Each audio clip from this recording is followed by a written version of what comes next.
Talk right now. That is Perri Nemiroff. That is Mark Reilly, who eats eggs like they're hand fruit around the office. Noticed it this morning. Reilly just walking around eating a hard-boiled egg and having meetings with people. Do you care to defend yourself? No, it's fine. I eat eggs. They're healthy. They're good.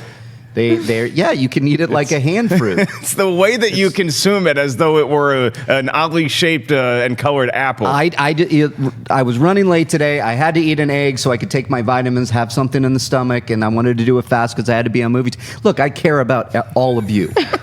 That's why I ate my egg. Perri and I eat our eggs the old-fashioned way, coming out of the microwave. I was just going to say, you guys I was ready for it. Before we get into our first story today, which will involve glass, I do want to give a special shout-out to our buddy, Mr. John Schnepp. He's a little under the weather right now. Hearing about it this morning if you're on Twitter. So, John Schnepp, get better soon, buddy. To quote Holly, your better half. We love you sweaty. We just don't love you quite this sweaty. So, feel better, my man. We're all thinking about you. We love you dearly. And talk soon.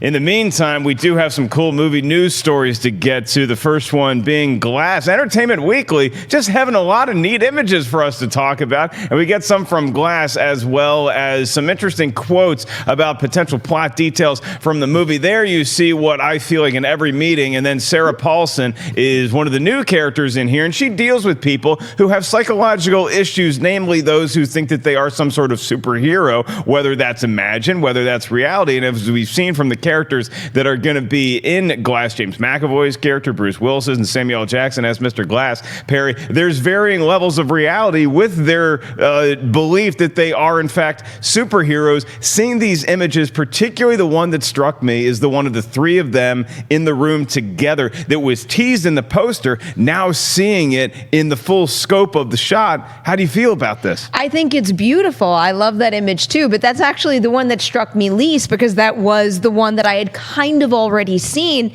The one that got me the most excited was the one of Sarah Paulson, because I'm a huge Sarah Paulson fan. She gets cast in anything, I'll be thrilled and I'll watch it. The other one that I'm very curious about is that one with Anya Taylor-Joy and James McAvoy. It's just, she's clearly trying to be sensitive towards him in that image, and given what they went through in Split, I'm wondering what's going through her mind. And when I see all of these pictures and I'm just scrolling through them all at once, I can't help but to try to already spoil the movie for myself and try to piece them together. It's like, where do they fall? Do they start off in that institution, or are they out on the streets? Because we get a little bit of both here. Well, the good news when you look at the images from an M. Night Shyamalan movie, or even if you hear plot details, Reilly, we know that that's not the end of the movie. We know that this guy loves building in a twist, and we all sit down and we prepare for it, and now he's back to prominence, and we take him seriously again. Yeah. And this guy he went from being one of the most sought-after filmmakers to having an extended downtime period, and now he's back with Glass. What do these images do for you? I like Perri, looked at the Anya Taylor-Joy one and James McAvoy, and I'm wondering if that's Hedwig in there. Is that the kid is back and that she's like trying to connect with him. I love the idea that there's new personalities with them. I love what this looks like. I think when we read the official synopsis, they say something about Dunn going after James McAvoy's Beast in a series of escalating incidents, and then I think that's what gets them caught and they're put in there with Glass. That's at least what I'm putting together. Sorry, spoiler, I just put together the movie off of the synopsis. At least that's what I'm... Speculated the movie. I speculated the movie. That's what I think's going on. So the image really stands out. These images are fine for me. It's where's the story that I can hang on to, and it's the Anya Taylor-Joy one. Why is she so close again to the Beast after what she went through? That's fascinating to me. And then to talk about them and go, I had no idea they were going to actually tip their cap to the idea that they're superheroes and that they live in this world that they think they're superheroes. That is an interesting way to look at this movie. And my level of excitement went through the roof reading that, because that's a story is so fascinating to me. I can't wait. Yeah, I mean, what that we've seen in the movies, in their 2 movies already, do we know is that reality? Is that all in their heads? Is this all just this weird construct that they have made psychologically? But I also think that there's a lot more to Sarah Paulson's character than just the doctor that shows up and is just going to talk through things. I think that there's some sort of backstory there or some sort of link to the future that she is going to carry because, again, this is why I love Shyamalan movies. This is why even the ones that I still got excited before I saw them. I didn't like, the Last Airbender. I'm on very famous record as despising that movie. But I think that recently he has come back in such a way that you trust this guy with the story you're telling, and you trust him wherever that story is going, especially once it goes off the tracks, because you know that. Now, is this going to be one of those situations where we as an audience are just so bracing for whatever twist happens that it ends up, if there isn't a twist, we're just going to be let down? It almost feels like a double-edged sword with him because there's something about that, because I'm definitely trained to do that with all of his movies. And, even moving away from this series, going back to The Visit, I was sitting there and I was waiting the entire time. What's the twist? What's the reveal? What's going to happen? And when everything that I had put together in my own mind wasn't what it actually turned out to be, it made that twist and turn even more satisfying. So it gives him the opportunity to go the distance like that, or you wind up in the other section where you're just immensely disappointed. So I guess what M. Night Shyamalan has kind of done to himself in terms of twists and reveals is, cut out the middle ground. There's going to be no middle section. You're either going to be like, oh my God, I can't believe this is what he came up with, or, oh, I expected something bigger from him. Yeah, it's interesting with his movies. If you look back to all the twists, when they work for me, I'm not expecting them. I'm so invested in the story, and then he pulls the rug out for me, and I'm like, whoa! Sixth Sense was that for me. Unbreakable was that. It wasn't really a twist for Signs. I love Signs. I think Signs is his most straightforward. And then he had the rough patches. Would you call the twist the water? Well, there's a big twist in The Village.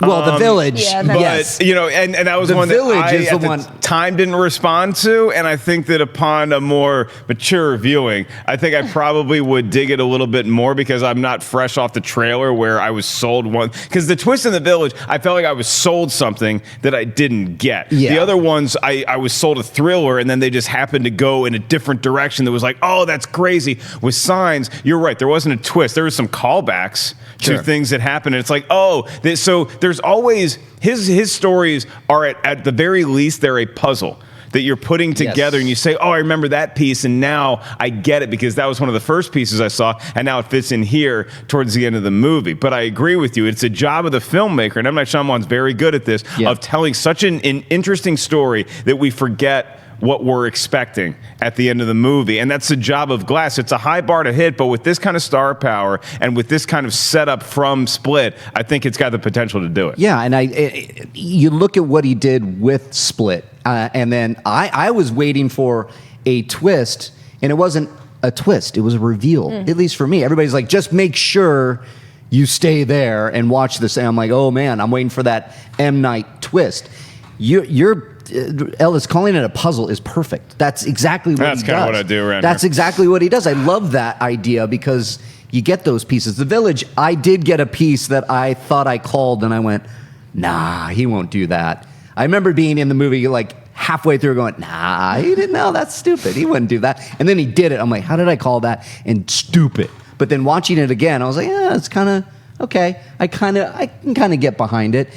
Then he had some of those rough patches that you mentioned, Ellis. Now we're here. I just can't wait to see this. I hope he just gets me, and there's maybe there's a twist, maybe there's not. I'm okay. I just want to go see it. Well, these 2 movies in particular are also very character-driven, and it goes back to kind of what you were saying before. As long as you're engaging with the characters and you're wrapped up in their world, that's when these twists and turns and reveals are integrated in a very natural way, and it makes it satisfying for the character. It's like when I think of The Village in particular, I think that had some solid character development, but when that's revealed, it's almost like that reveal can stand apart from the characters, if you kind of know what I'm saying, and that's when it becomes judging just the twist and the reveal more so than how it fits into the movie overall, or at least that's from my perspective. Yeah, no, I thought that movie, the reason people were talking about it because of the twist and not the actual story, because when you do go back to your point, Perri, there's a lot of good character stuff.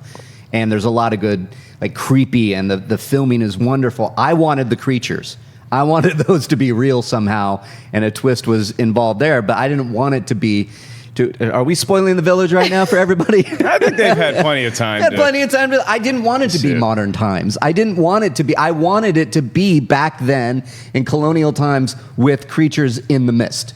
But I got the opposite of that, and it's fascinating on paper. It's fascinating to be a writer and think, okay, I'm going to do this, and now I'm going to try to make the audiences and fool the audiences, but it didn't work. How did we get on The Village? You imagine how happy. There's a movie talk about The Village. Like, I know there are some problems with The Village, and you probably shouldn't like pull the wool over the kids' heads and let them think they live in another time. Can you imagine how happy they are? And in a world with no social media, no online, there's no internet. You just go churn the butter, and then you come. It's like, it just feels. I think more and more people are going to start going Amish because it just looks like such a more peaceful way to live than what we deal with. Although, I don't know if we have a lot of Amish viewers. I think most of you are probably adept to modern society. So thank you for your participation. Is it a twist? Is it a reveal? Lest we get into another nomenclature debate, let's move on to our next story, and that is RoboCop. He's coming back. And the movie, it's called RoboCop Returns, and it is going to take place after the first RoboCop movie, a la what the new Halloween film is going to do. And it's directed by a guy you may have heard of, you may have remember him, maybe you'll love him,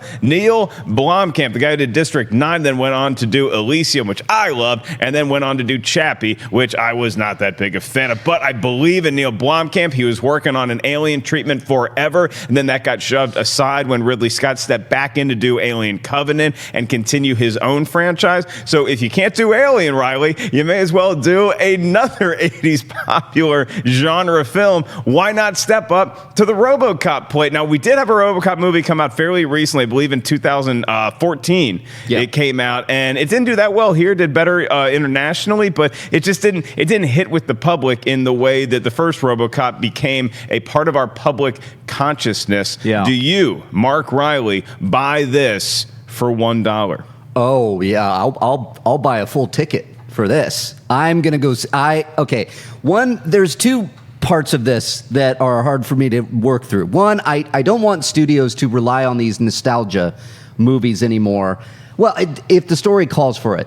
Essentially, they're going to ignore all the RoboCops, and it's going to be a sequel to the original. They're going to get rid of RoboCop 2, where 3, you have a 9-year-old drug dealer. Yeah, remember Nuke? You're going to get rid of RoboCop 3, where he's flying around. You're going to get rid of all that crap, and you're just going to go back. And again, you're right. If this is the way that you reboot franchises from now on, where you're like, why would we get rid of the good parts of this franchise we love? Yeah. Same thing with Terminator. Like, we're going to keep Terminator and Halloween, Terminator 2. Terminator. Yeah. This is what's going on. If the story calls for it, I like it.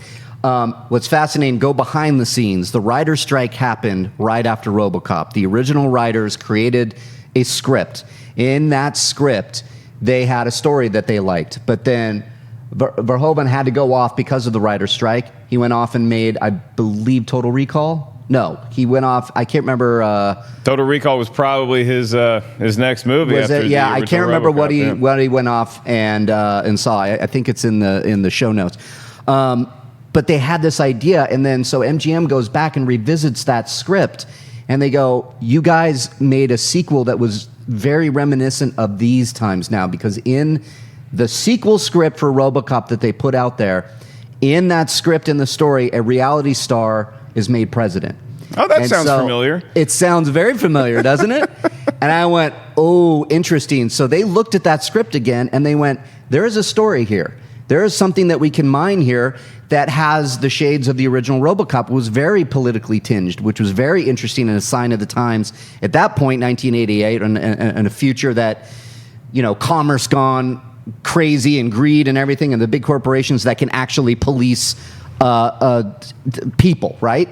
Now we have Blomkamp, who did District 9, which is very politically tinged, which has this immigration thing going on. Put aliens from space into camps and fence them in, and that becomes that story, which I love.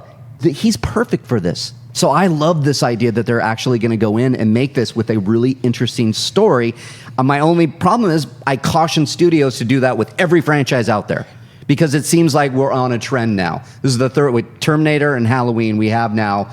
Let's get these great 80s properties and wipe away all these weird sequels and start again. And that's where I'm like, just, if it calls for it, great. Now, you hit on something that's very interesting to me because, Perri, I do wonder why the majority of people who are RoboCop fans became fans in the first place. Was it because it was this satirical, weird, dark, twisted, funhouse mirror look at what the future could be and what we're careening towards, that we could one day have a president where there's a reality star as president? Or were they fans because this is a cool cyborg that walks around and shoots bad guys? So now you take that idea and you combine it with a director who is not shy about putting political messages in his films like Neill Blomkamp. Is this going to be overkill when it comes to sending a message when we just want this sci-fi action escapist element of RoboCop? I mean, but does everybody? And that's the thing when it comes to remaking, rebooting, and continuing beloved franchises is it is very, very difficult to hit that perfect middle ground between honoring what it was before and why it built a fan base to begin with, and also actually opening up the door to a much wider viewership, some maybe younger viewers out there that might not have been exposed to something like a RoboCop or a Terminator before. And that's the reason that these movies put a little bit of a bad taste in your mouth, because there's some of them that can find success, but it's very difficult to please everybody with these things. And when it comes to RoboCop, also, I think that movie was Starship Troopers. Troopers, yeah. It was one of those. It seemed like too recent to me for a second before I was going to say it, but I think that was the one.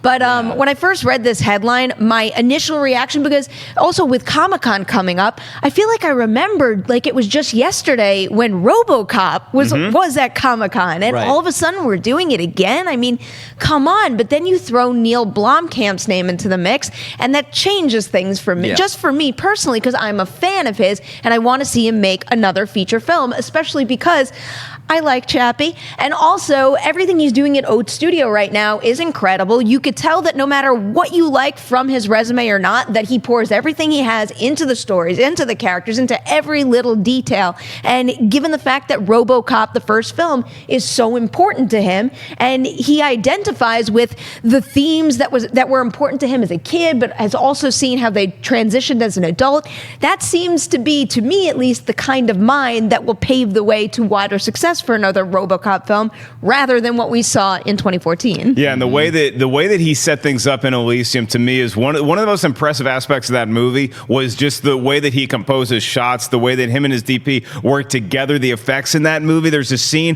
when there's a cyborg that just turns into bits, and it's so well shot. And so I want to see that kind of stuff from RoboCop Returns. And again, I'm going to say this for the 100th time: if you like movies and you don't want to get rid of all the lore, you just want to wedge yourself in there when the movie started to turn bad, you can do that now. We live in a world where if you don't like one superhero movie, guess what? It's going to be rebooted 3 years later. You can do the same thing with bad sequels, and I think that that's fair game. RoboCop 2 is not a good movie, so just get rid of it and make RoboCop Returns. And the synopsis of this one, as reported by Deadline, is that anarchy reigns and the fate of Detroit hangs in the balance as RoboCop makes his triumphant return to fight crime and corruption. Mark Reilly, as long as, and look, I will watch the Neill Blomkamp movie and I will respond politically to the messages too, but I realize that's not for everybody. Right. So I think that as long as what Perri was mentioning, if you can walk that line of pleasing fans who want to see sci-fi escapism and then also get whatever you want in a little bit under the rug as opposed to overtly hitting us over the head, I think this could be a hit. Absolutely, and that's what Verhoeven was great at. He did that with Starship Troopers. He did that with RoboCop. And Blomkamp's kind of following that lead, and it's not overt. It's not like in your face. That's what I love about these stories, is that it is a metaphor, so to speak. It's showing a world, but masked by sci-fi. And I respond to a guy that was almost killed, rebuilt as a cyborg, and walks in the door and says, "Dead or alive, you're coming with me." And he's a man of few words, and that's it. I love that idea too. I love the idea of a sci-fi world full of anarchy, and this guy's going to come clean up the streets. Now my question is, if this is a hit, will he get to do his aliens?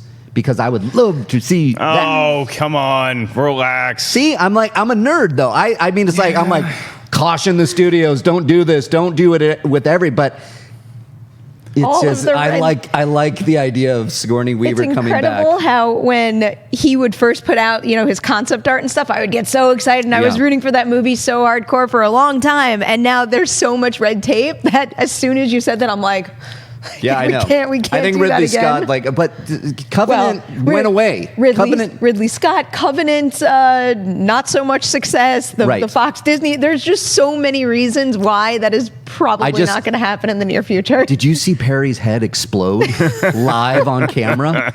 I said the aliens We can and do that all in of post, that, right, Cody? like Disney, Fox, and like the red tape and Ridley Scott and Alien Covenant, and Prometheus, and all these things happened in her mind, and she literally.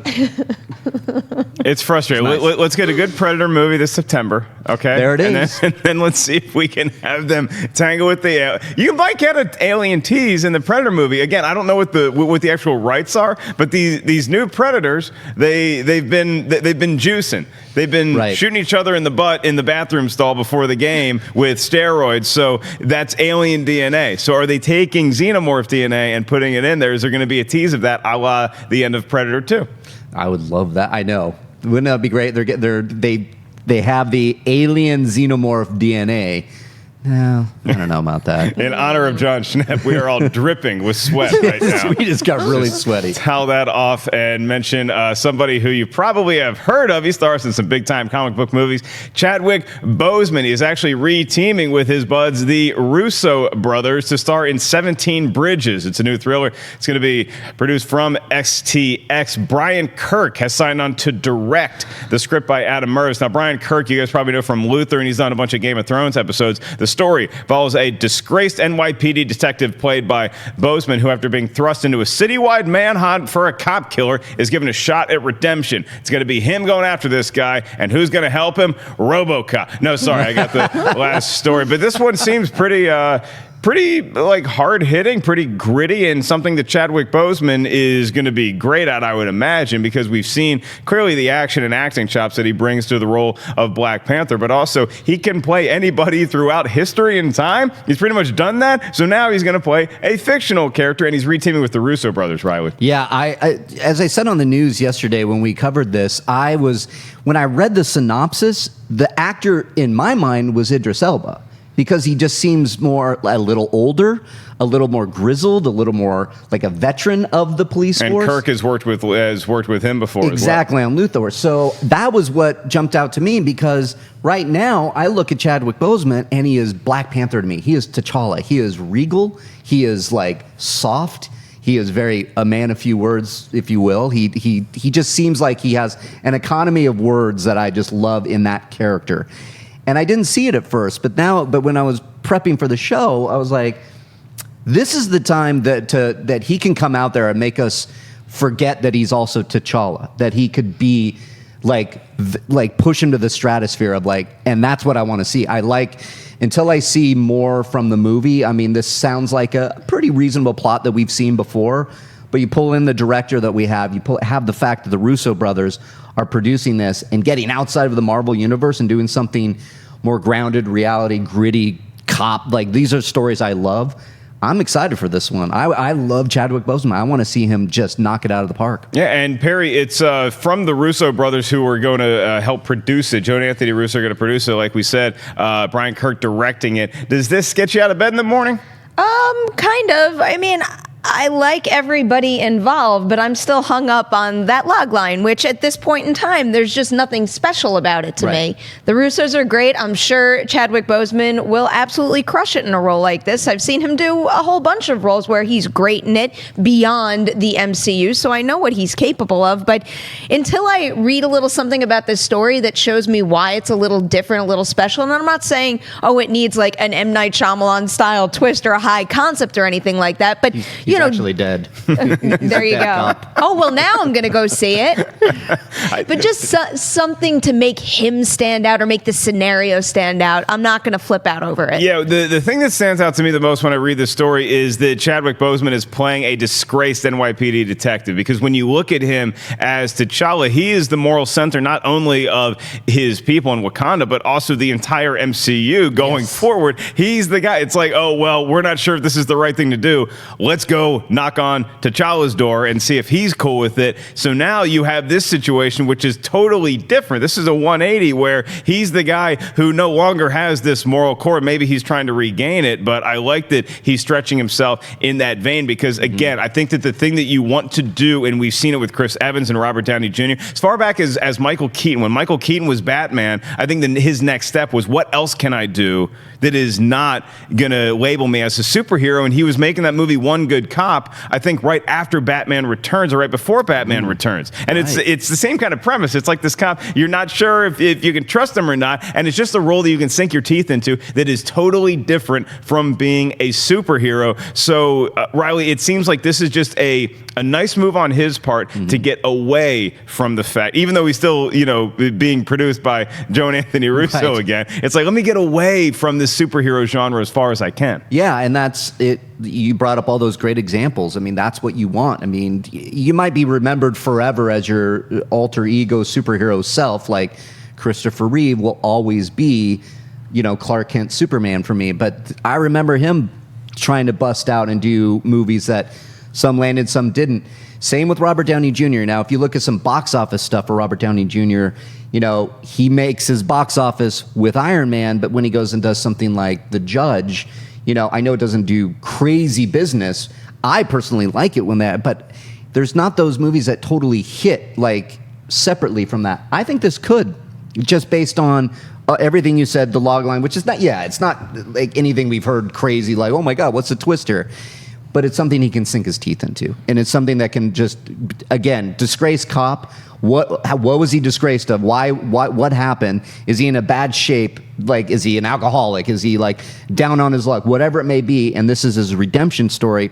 There's a lot of layers there to mine, and I like that. Yeah, Perri, also, you have to take your opportunities when you get a chance if you're a hero in the MCU, because it's not like he made Black Panther and then he doesn't have to worry about playing Black Panther again for 2 years. He's got to worry about playing Black Panther again with any MCU movie that is coming out. He probably is going to have a cameo at least. Right. So when you do get an opportunity, it's a little bit like if you're on a hit TV show. Like if you're on Walking Dead and you're Norman Reedus or you're Andrew Lincoln or somebody like that, you are going to take the opportunity you can. Remember Kiefer Sutherland, when he was on 24, he didn't also always get the best roles offered to do movies, but he had to take the movies he could at the time because you're on set the rest of the year shooting 24. Right. So, or you want to be in Iceland jumping into Christmas trees. So I like this play because this is really the option that he has right now. Oh yeah, absolutely. I mean, I'm rooting for all of these MCU actors who we know and we love so much in that franchise to make sure they're filling their time in between movies appropriately. And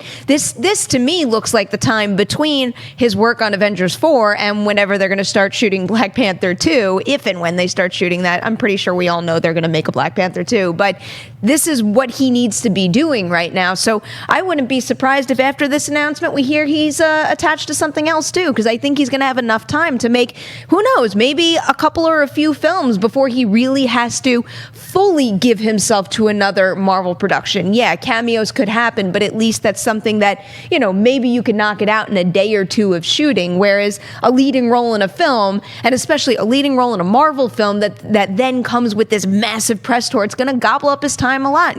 We've seen it with Chris Hemsworth and Chris Evans.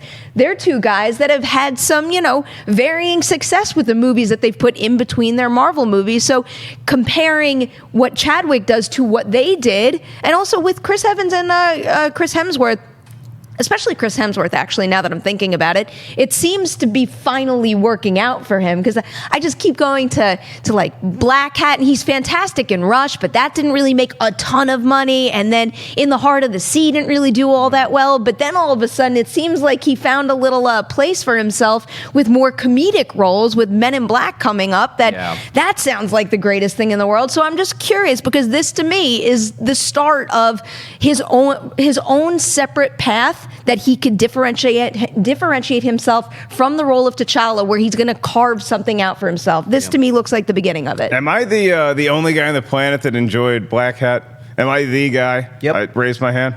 I'm in. Raise it proudly, I'm Mr. in. Ellis. I'll raise both of them. I enjoyed Black Hat. Michael Mann, right? Yeah, Michael Mann. Yeah. Okay. All right. It's decent. No, it's fine. I'll have a Black Hat party at my place by myself. Y'all are welcome to attend. Nobody's probably showing up. I can fire my security guard. Okay, we move on to our next story. I don't know if you guys heard from the sports world. LeBron James, he's a Laker now. He's going to be at the. Really? You're that excited about it? I think it's pretty cool too. $154 million. Do you think it's going to work? I mean, I don't think he's winning a championship this year. No. I think that they're trying to set up for the future. Yes, we're setting up for the future. We're going to get to the playoffs. Yeah. That's going to be a win. Yeah. Because we haven't made the playoffs in many years. 4 or 5 years. Yeah. Yeah.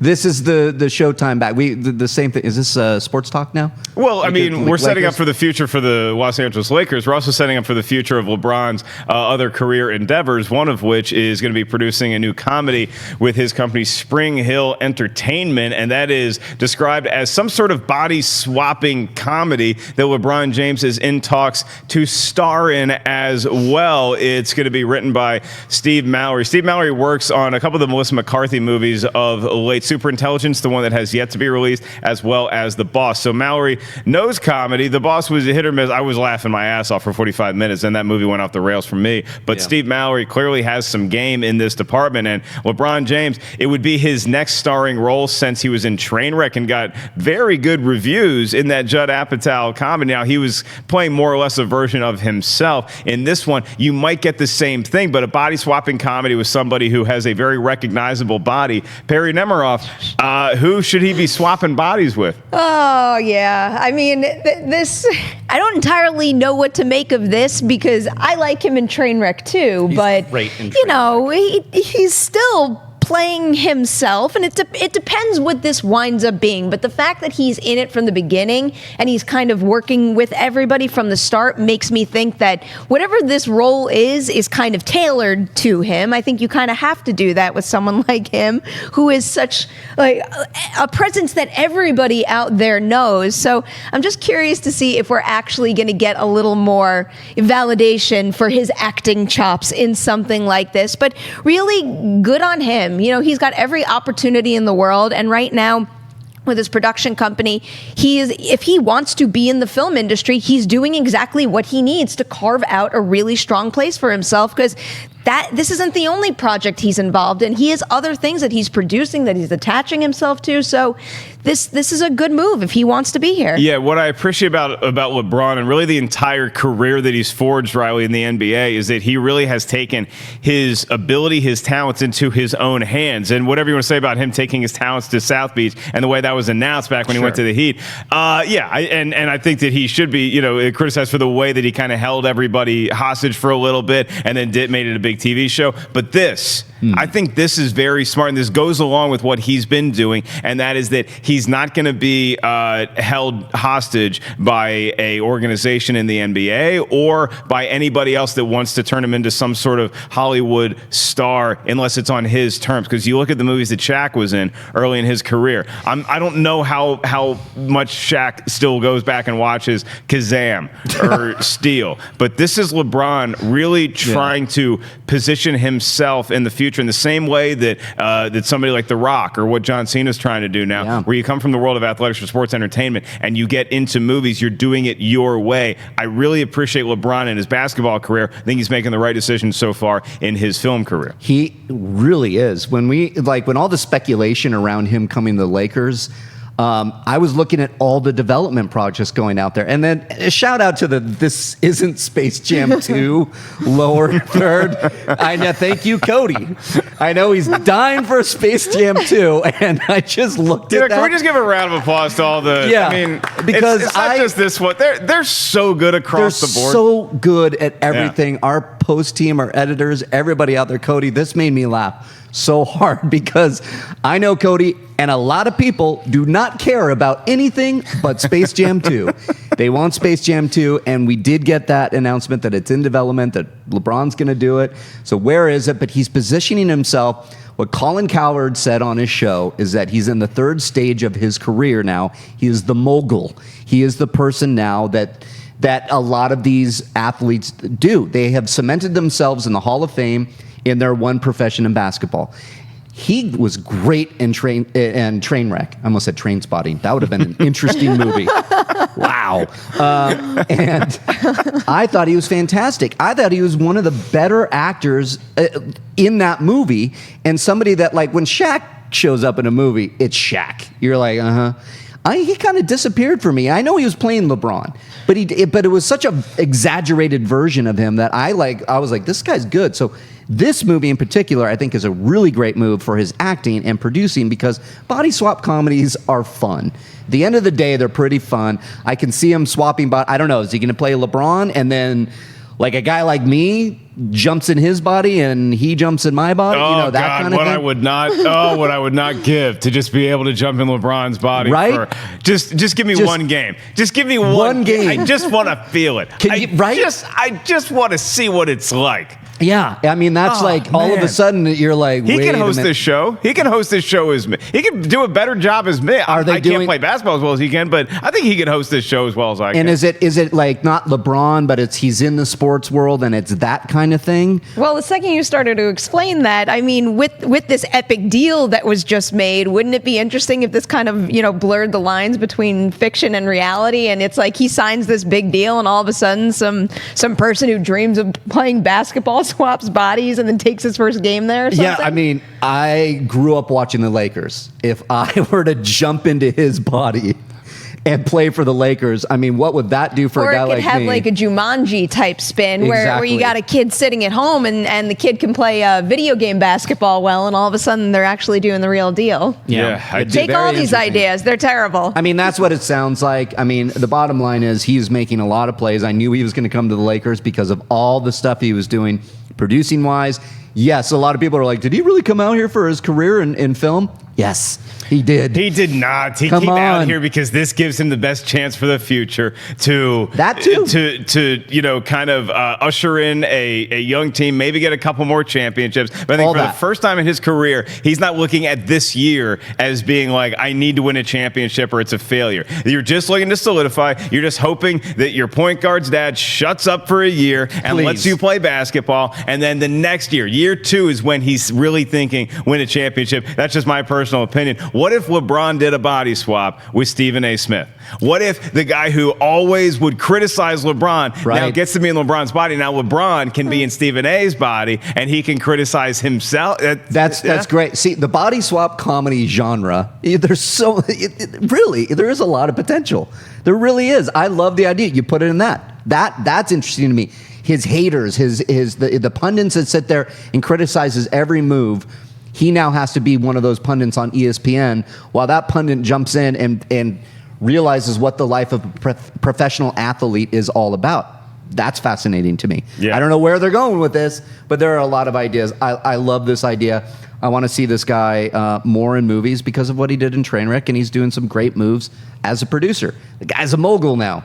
And he's going to win a championship with the Lakers his first year. Okay, well, there's that guy up north named Kevin Durant who also takes his career in his own hands, who also made a movie called Thunderstruck, and now he's in Golden State. We're not getting past Golden State. Just got Boogie Cousins. They look pretty tough. All right, we move on to our last story of the day. Before we get there, I want to remind you guys, we're going to save some time for your live Twitter questions. Go ahead and start tweeting us right now at Collider Video and use the hashtag Collider Movie Talk. Our old buddy Rob Liefeld, he created Deadpool and Youngblood and a number of other great comic book properties, and another one of his babies is going to come to the big screen courtesy of Studio 8, and that is called Prophet. This is hopefully going to set up a new franchise for the team, and the comic book Prophet, which I've not read, it describes as basically an anti-Captain America, where you have a super soldier who has this incredible DNA, so now he's a badass, he can go fight crime, and he was preserved in a cryogenic chamber and saved for a time when there's a mission that he has to go on, but he comes out early from that chamber, so now with no mission, he's just kind of a guy on an island walking around, nothing to do. So what are you going to do? You're going to fight crime? You're going to start causing crime?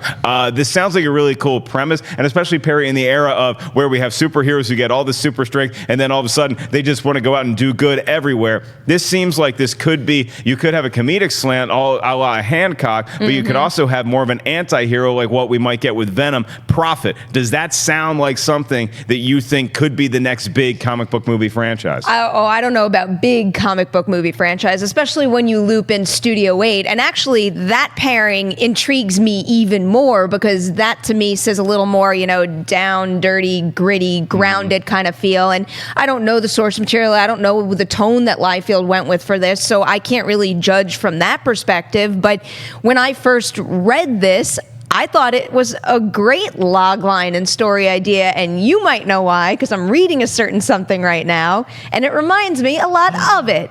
11/22/63. Right. Hey, so I just keep applying this concept to some of the things he's going through in that, and that to me is a scenario where maybe you're a superpowered individual, but that puts you in a really interesting personal predicament where you've got to weigh more things than you can even imagine if you are stuck and you are that far away from your mission. If not, the mission is completely unreachable entirely. But I love this idea, but I don't think it's going to be the next big thing, but it could be something special. Okay, now you sold me on reading this comic even more because 11/22/63 is so interesting. If you're not sure what it is, it's based on a Stephen King property where this guy goes back in time to try to stop the JFK assassination, but if you go back a couple years early, then you're just kind of hanging around the early 60s, but you can still start to lay the groundwork to accomplish your mission. So would that happen with this character? Where you go back, you're like, oh, damn it. It's like if you woke up early and you don't have to be at work for another 10 years. So what are you going to do? You're going to go back to sleep? You're going to just go drink every night? What are you going to do? Or are you going to start to piece together things that can help you once that mission comes right up in your face? I love it. There are certain movie tropes that actually have a lot of the ability to have a lot of story. Here's one of them, Fish Out of Water, and it's great. You think Captain America in the future wakes up, super soldier, but in the wrong time. Oops. And what I love for my fellow Laker fan, Rob Liefeld, is that he's having a lot of success right now. LeBron could play this role, too. Yeah, LeBron could play this role.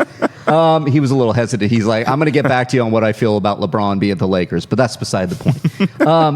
I love this idea. I think it's great. And you have a little bit of humor there because this is the guy that created Deadpool and Cable. So he's very tapped into, and I don't know the source material either.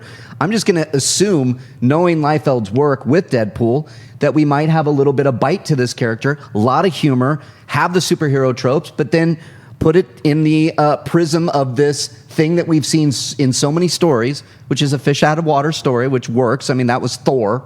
Thor goes fish out of water. He comes from Asgard, lands on Earth, and then he's like, this coffee's great. Another, We have all these potentials. I love this idea. It's not going to be huge. I agree. It's not going to be a Marvel movie.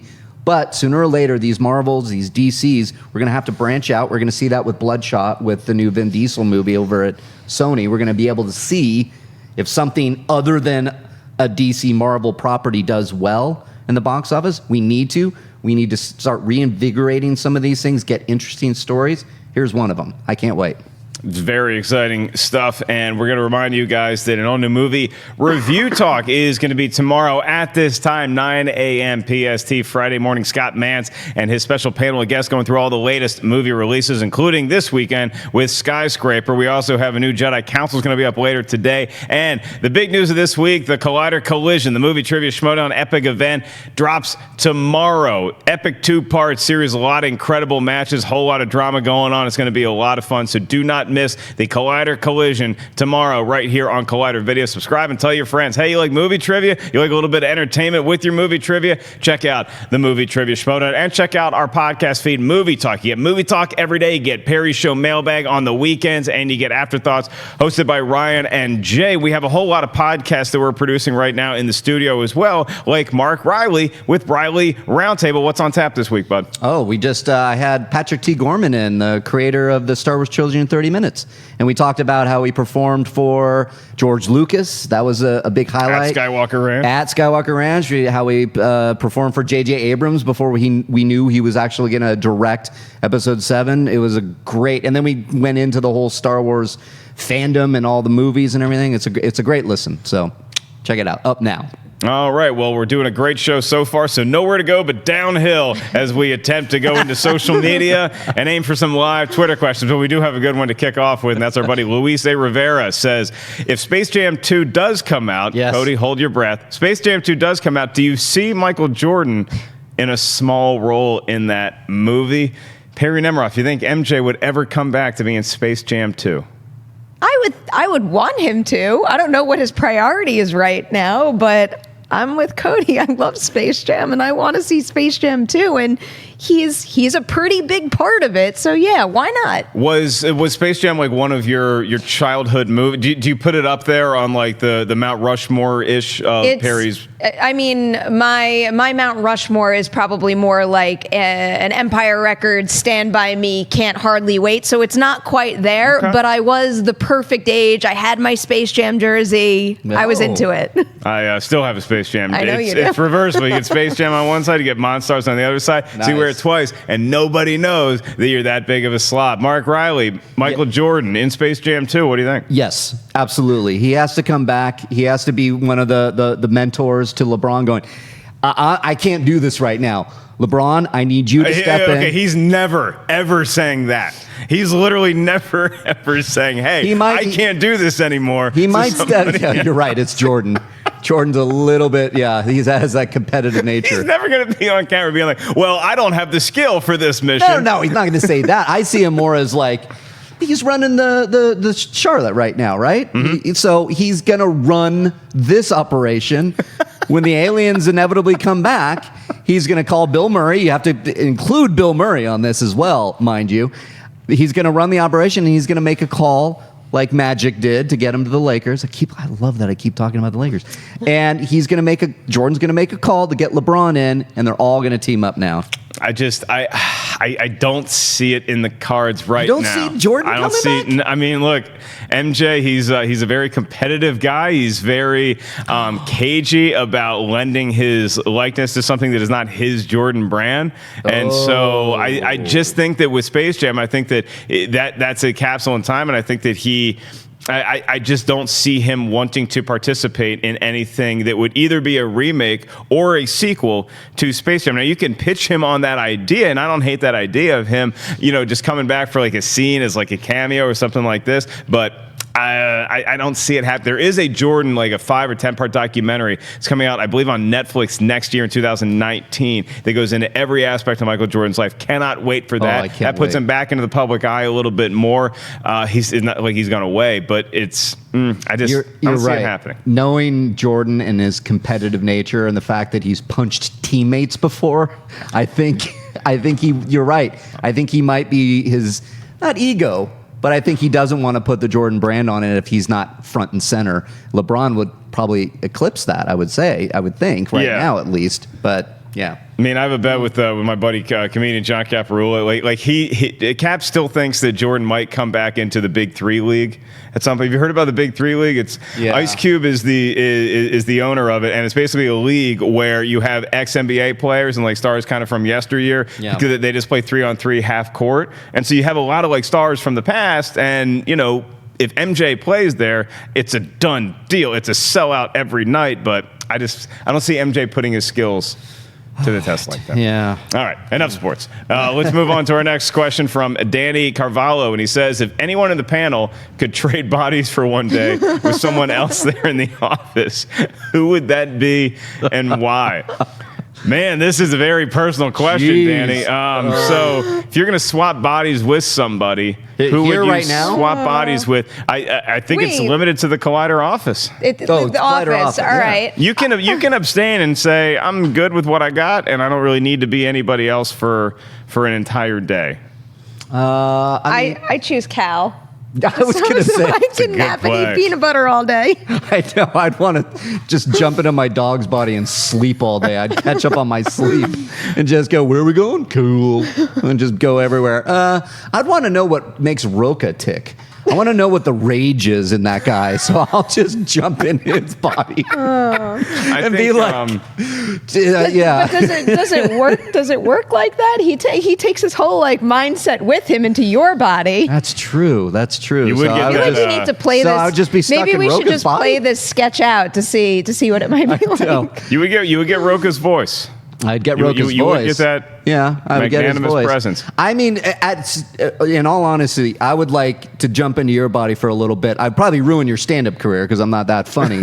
But I love that. I'd love to know what that's like being in a big auditorium to play to somebody, because I did do some theater. That'd be fun. Well, that's why again, I'd ruin your career, but see, I think you would do just fine. I think a lot of people would want to swap bodies with me for no other reason, because it's 9:50. At 9:55, I'm going home to take a nap, and so I think a lot of people in the office would be like, "I want to go take a nap."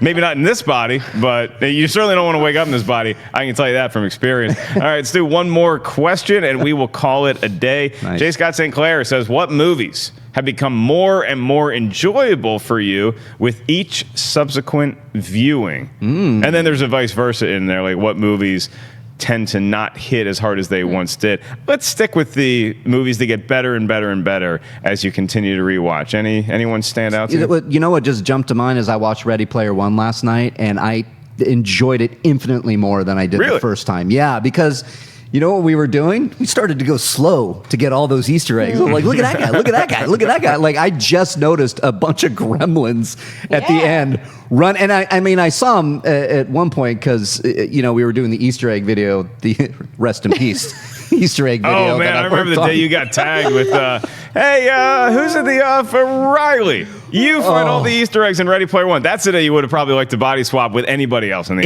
office. He wrote some A+ stuff, though. Thank you. Yeah, that I had to do my research on it and all those Easter eggs. And I knew the gremlins were there, but when you slow it down, and especially in that big battle at the end, and you see those little gremlins running in, it just made me laugh in the purely nostalgic, loving way. But everything was really popping with me on the third viewing. It was, and it's getting better with each viewing. So that's what jumped to my mind. I want a gremlin gif from Ready Player One now. It's so great.